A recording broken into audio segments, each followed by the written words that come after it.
Hi friends, लक्ष्य academy channel में आपका स्वागत है और मैं हूं पंकज मिश्रा। जैसा कि दोस्तों आप लोग जानते हैं कि अपना रोज़ यूट्यूब पे एक सेशन होता है ट्रिक की क्लासेस। तो बस वही ट्रिक की क्लास हम लेकर के आज आए हैं और अपना मगध साम्राज्य का आज अंतिम वंश है सातवाहन वंश। तो सातवाहन वंश के बारे में हम जान लेते हैं, चलते हैं बिना देरी किए हुए। ठीक है, तो दोस्तों हम ये कल आपसे प्रश्न पूछे थे, तो प्रश्न आंसर तो बहुत अच्छा आया था। बहुत अच्छे यार, आप लोग पढ़ाई करते हो, हमें भी विश्वास हो गया है। और आप लोग थोड़ा वीडियो को शेयर कर दीजिएगा क्योंकि बहुत अच्छा सेशन चल रहा है। इससे क्या होता है कि आने वाली सभी वैकेंसियाँ, जितनी भी वैकेंसियाँ हैं, सभी वैकेंसियों में ये एकदम मोस्ट क्वेश्चन आएगा और जैसे भी आएगा आप ऐसे टिक मारते चले जाओगे। ठीक है, तो चलते हैं, हम इसका आंसर बता देते हैं कि इसका आंसर क्या होगा। आंसर क्या होगा? आंसर होगा बौद्ध सम्मेलन, बौद्ध धर्म के दूसरे सम्मेलन में अध्यक्षता किसने की थी। ठीक है, तो बौद्ध धर्म में दूसरे सम्मेलन में अध्यक्षता किसने की थी? सबाकामी।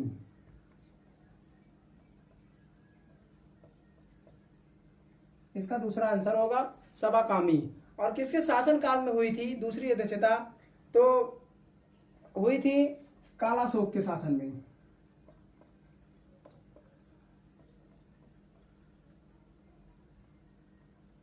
ठीक है, और दूसरा सम्मेलन हुआ कहाँ था, ये भी तो क्वेश्चन उठता है भाई। तो ये सब चीजें हम यार एक ट्रिक में पढ़ा देंगे, आपको एकदम क्लियर हो जाएगा, हमेशा के लिए क्लियर हो जाएगा। ठीक है, और वैसे अगर आप ऑनलाइनर याद करते जाओगे तो कम से कम 12 से 15 20 क्वेश्चन बनेगा इसमें से। और 20 क्वेश्चन को आप ऐसे रटते जाइए और हम एक एक क्वेश्चन बारी बारी से पूछ रहे हैं, आप आंसर नहीं दे पाओगे। ये मेरा चैलेंज है, आपसे गलत हो जाएगा। ठीक है, तो ये हुआ कहाँ था? ये हुआ था वैशाली में।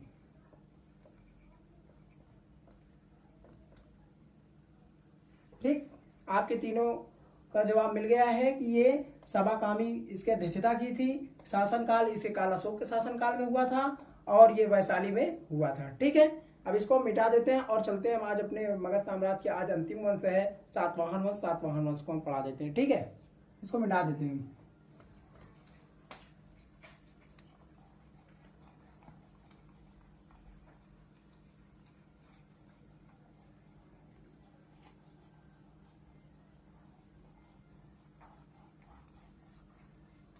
देखिए, सातवाहन वंश क्या था? सातवाहन वंश में तो वैसे बहुत ही ज्यादा फेमस वैसे राजा नहीं थे, लेकिन हाँ कुछ लोग थे। सातवाहन वंश में टोटल 8 राजा थे, और भी ज्यादा थे लेकिन बहुमूल्य 8 ही माना जाता है।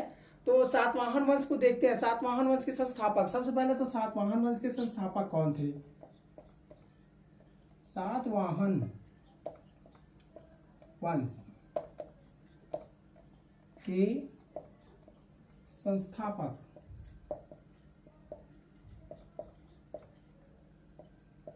सातवाहन वंश के संस्थापक, तो सातवाहन वंश के संस्थापक कौन थे? सातवाहन वंश के संस्थापक थे सिमुक। कौन थे? सातवाहन वंश के संस्थापक सिमुक थे।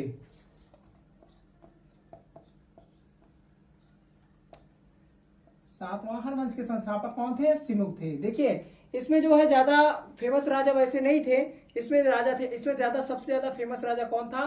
गौतमीपुत्र सातकर्णी था, वो तीसरा राजा था गौतमीपुत्र सातकर्णी। और इसमें जितने भी राजा आपको मिलेंगे सबके नाम में करणी करणी करणी सबके नाम में जुड़ा होगा। ठीक है, तो जितने भी राजा हैं, इसलिए मैंने इनकी ट्रिक नहीं बनाई है। आप लोग ऐसे ऑप्शन देखोगे खुद ही मार दोगे, सही हो जाएगा। तो इसमें क्या है कि जितने भी राजा हैं सब में करणी लिखा रहेगा, अगल बगल आगे पीछे गौतमीपुत्र ऐसा जरूर लिखा रहेगा, आपको दिखाई देगा। आप लोग प्रैक्टिस सर करोगे, देखना कि हाँ कैसे कैसे क्वेश्चन आया है। आप लोग बस ऐसे देखते ही टिक मार दोगे, एकदम क्लियर हो जाएगा। ठीक है, तो इसमें सबसे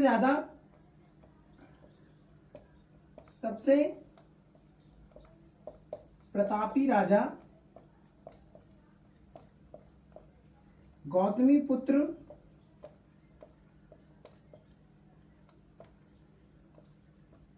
सातकर्णी।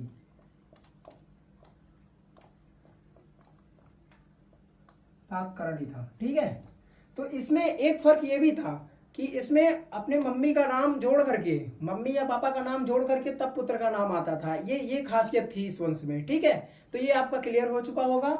और आज हम चलते हैं, अब इसके बाद से हम एक आज आपको हम ट्रिक पढ़ा देते हैं। अब इसके बाद आता है दिल्ली सल्तनत काल।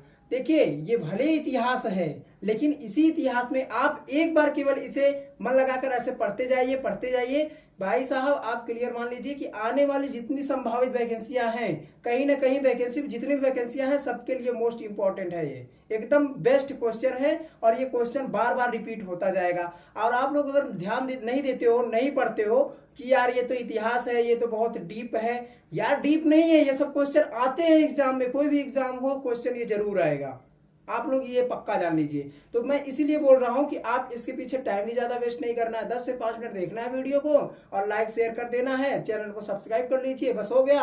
और दिन में 2-3 बार इसे रिपीट कर दीजिए इधर उधर खाली टाइम में, बस हो गया। और आप जैसे भी पढ़ाई कर रहे हो एकदम बेस्ट है, आप ऐसे पढ़ते रहिए, बस हो गया, इसमें करना थोड़ी ना कुछ है। तो हम देख इसको मिटा देते हैं और इसके बाद आता है अपना दिल्ली सल्तनत काल। दिल्ली सल्तनत काल को भी देख लेते हैं, ठीक है, इसको हम मिटा देते हैं।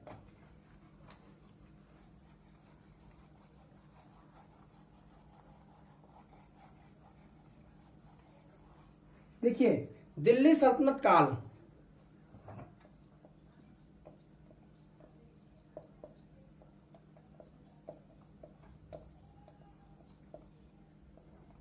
दिल्ली सल्तनत काल, तो दिल्ली सल्तनत काल से भी क्वेश्चन आते हैं भाई, कुतुबुद्दीन ऐबक ये सब लोग ऐसे ऐसे लोग थे। तो इसमें दिल्ली सल्तनत काल में कितने वंश थे, कैसे थे, और वंशों के संस्थापक थे, किस किस वंश से कितने राजा हुए, ऐसा ये क्वेश्चन बार बार पूछा जाता है कि ये राजा किस वंश से संबंधित था।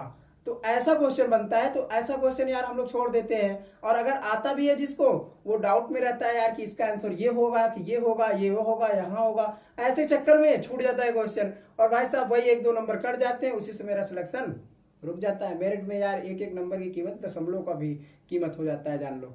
तो देखते हैं फिर इसको मिला में दिल्ली सल्तनत काल, ठीक है। तो दिल्ली सल्तनत काल की ट्रिक क्या है, मैं देखता हूं ये कि दिल्ली सल्तनत काल के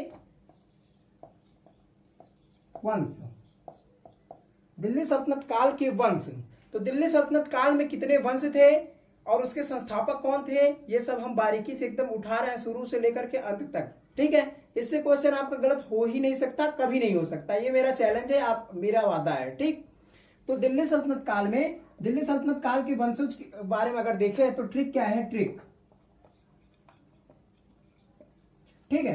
तो ट्रिक हम देखते हैं, ट्रिक क्या है, ट्रिक है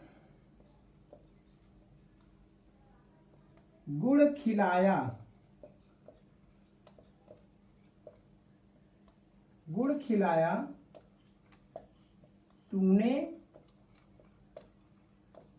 साला, ठीक है, बस हो गया। 4 वर्ड हैं, 4 शब्द हैं, गुड़ खिलाया तुमने साला, गुड़ खिलाया तुमने साला, बस ऐसे 2 से 3 बार रटिए, दिल्ली सल्तनत काल का वंश पूरा क्लियर, ठीक है।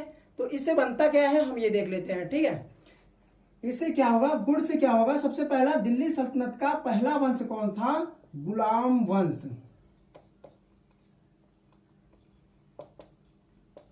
दिल्ली सल्तनत काल का पहला वंश गुलाम वंश। और दूसरा वंश खिलजी से क्या होगा, खिलाया से खिलजी वंश,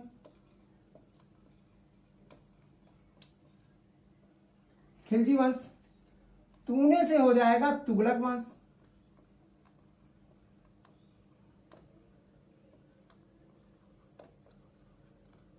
तुगलक वंश। अस्सा से क्या हो जाएगा, सैयद वंश, सैयद।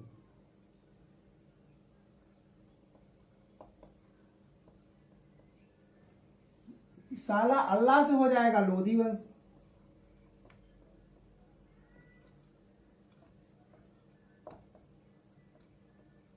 ठीक हो गया क्लियर।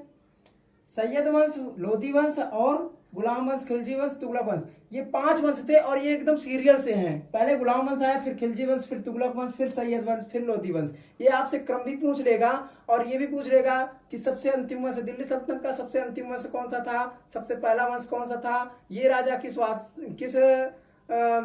से संबंधित था, ऐसा ऐसा क्वेश्चन जरूर पूछेगा। और आप अगर ऐसा क्वेश्चन गलत कर दे तो यार तो पढ़ना लिखना सब बेकार है, किसी काम का पढ़ाई नहीं है, ठीक है, मैं इसको बोलता हूँ यार ऐसा। तो ये चीज आप देख लीजिए और आपको हम ट्रिक भी बता दिए हैं, गुड़ खिलाया तुमने साला दिल्ली सल्तनत काल का ट्रिक है ये, और इससे इससे ऐसे वंश बनेंगे। ओके चलिए, तो फिर इसको आप देख लीजिए, एकदम मिला लीजिए, स्क्रीनशॉट वॉट जो भी लेना हो आपको ले लीजिए और चलते हैं। इसको मिटा करके आज आपको हम एक होमवर्क का क्वेश्चन देते हैं, ठीक है, मिटा देते हैं।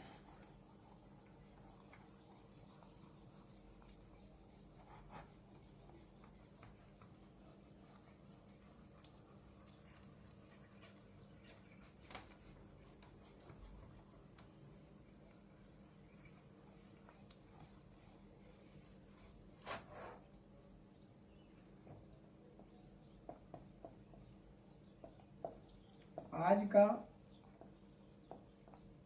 प्रश्न, ठीक है।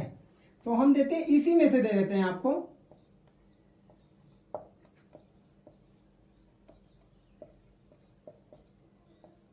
खिलजी वंश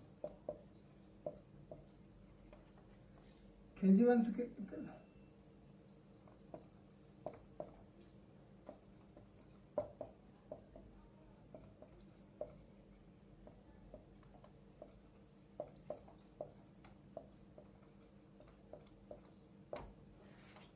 का संस्थापक कौन था, ये क्वेश्चन है आपका, और इसे आप नोट कर लीजिए और इसका आंसर हमें कमेंट बॉक्स में आप जरूर दीजिएगा। हम आपके कमेंट का रोज इंतजार करते हैं। आप लोग वीडियो को शेयर करिएगा और अगर वीडियो अच्छा लगे तो इसे लाइक करिएगा। ठीक है, बाय बाय।